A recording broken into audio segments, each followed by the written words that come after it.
Even in a political career that started with a racist conspiracy theory, what we saw from President Trump today was outrageous.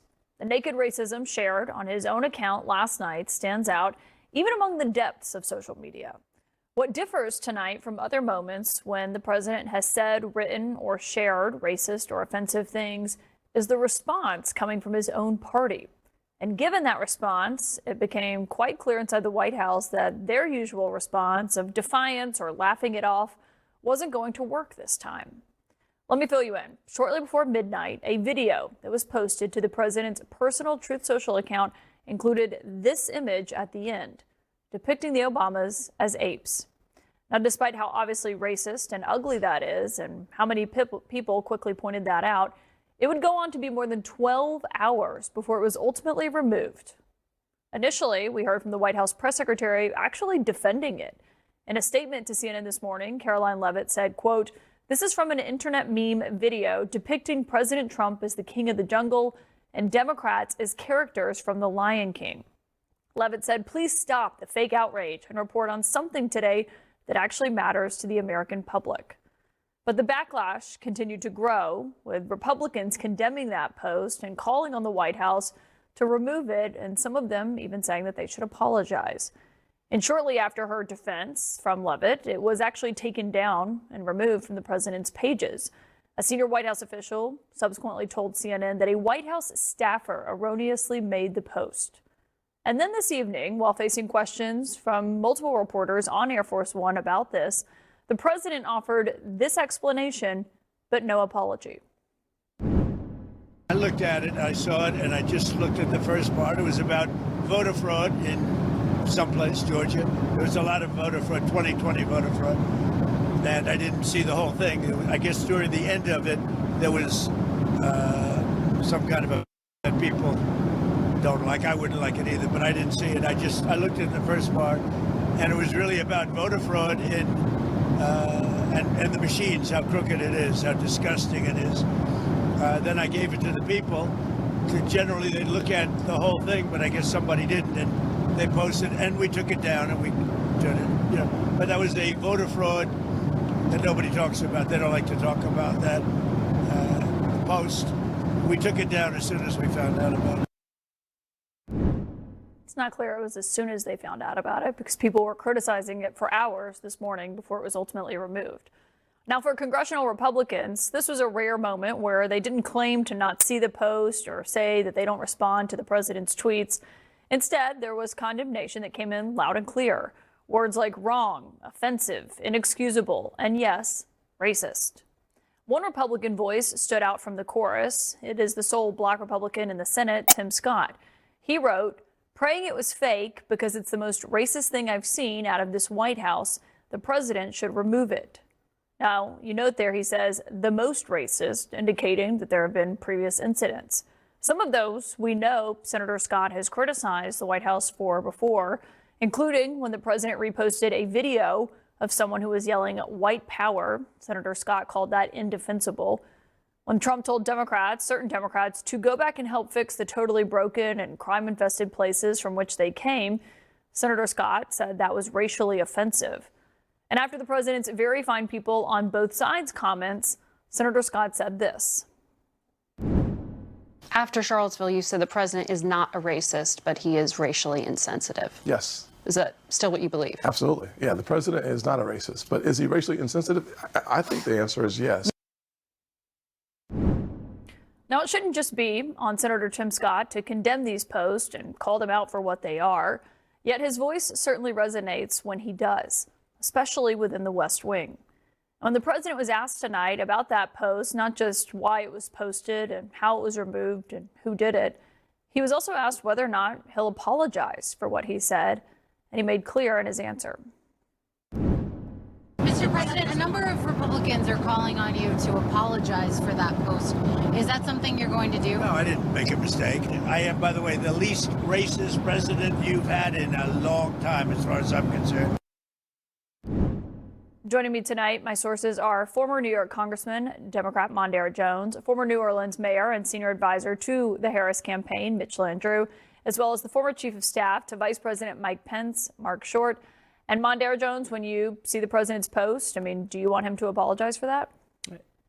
At a minimum, he should apologize, but I don't think it would mean anything because it wouldn't be sincere. This is exactly who this president is and has been for apparently his adult life, if you've lived long enough to study that subject when he was in the real estate profession here in New York.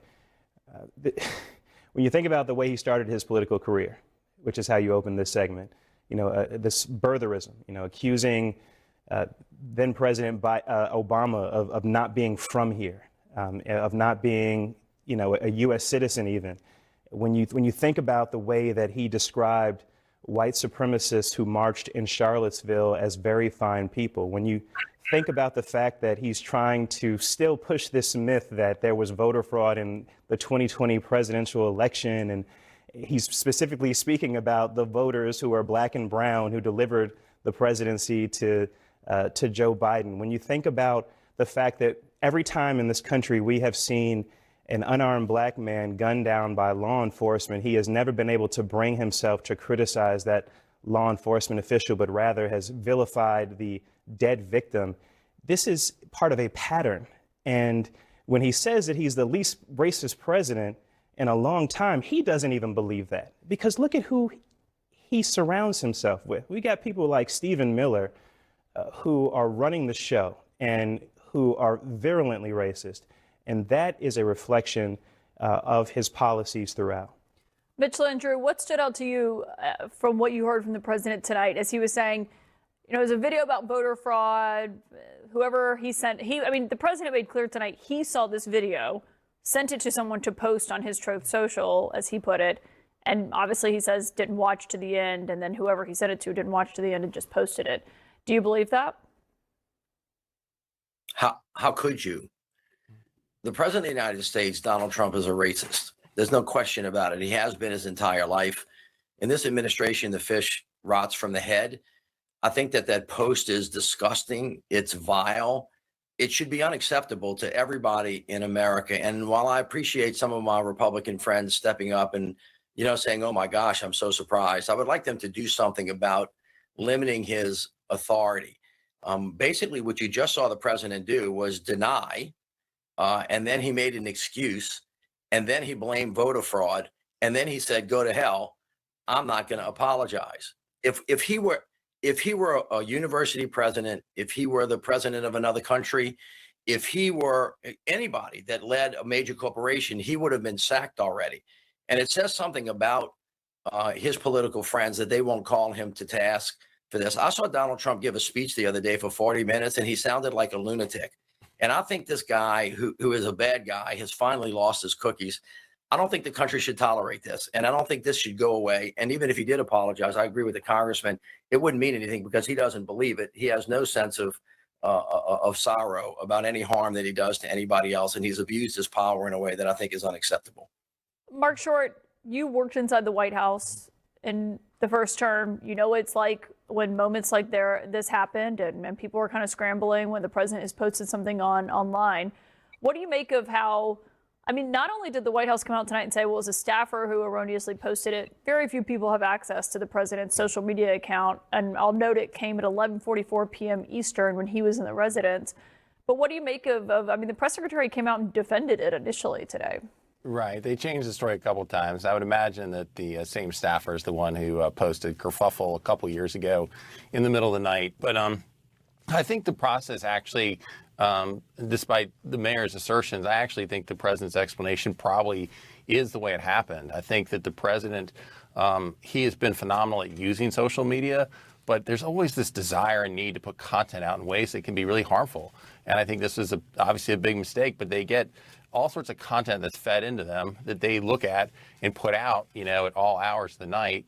And I think that probably, I don't know this, Caitlin, you might know, but with Dan being married last weekend, I don't know if he's around, but he would be the one who would filter it. And if Scavino's not there, then I'm assuming that the president did just tell somebody to put it out. It's a huge mistake, and he should apologize for it.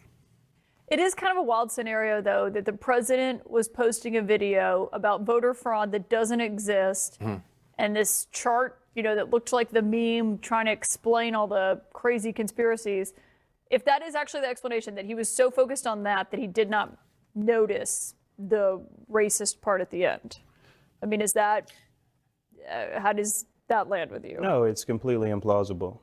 And we know that the president has engaged in the trafficking of other racist imagery. So this is not something where he deserves the benefit of the doubt. And, you know, we have to stop telling this lie to ourselves that the president of the United States is not racist.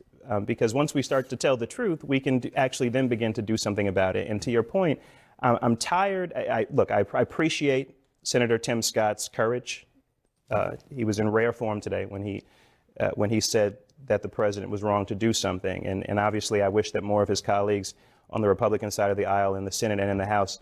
And he was the first to speak out, I believe. He was, and I don't, you know, I know that it's personal for him as it should be, but you know, it shouldn't be that that it takes something like this to prompt you to speak out, and it shouldn't be that you have to be a black senator to take the lead on this kind of thing. This should offend every civilized person the world over. Yeah. Before we go, I know we're out of time, but I just want to play with the Democratic leader in the House, Hakeem Jeffries, and how he responded to this post. This disgusting video posted by the so-called president was done intentionally. Donald Trump and his vile, racist, and malignant behavior. On that note, Mondaire Jones, Mitch Landrieu, Mark Short, thank you all for joining me tonight. Good night. Up next, also on Air Force One tonight, the president weighed in on this reporting that he wants, in order to release billions of dollars in funding for New York State and the surrounding area, Chuck Schumer to rename an airport and a train station after him. What the president said in response to that tonight.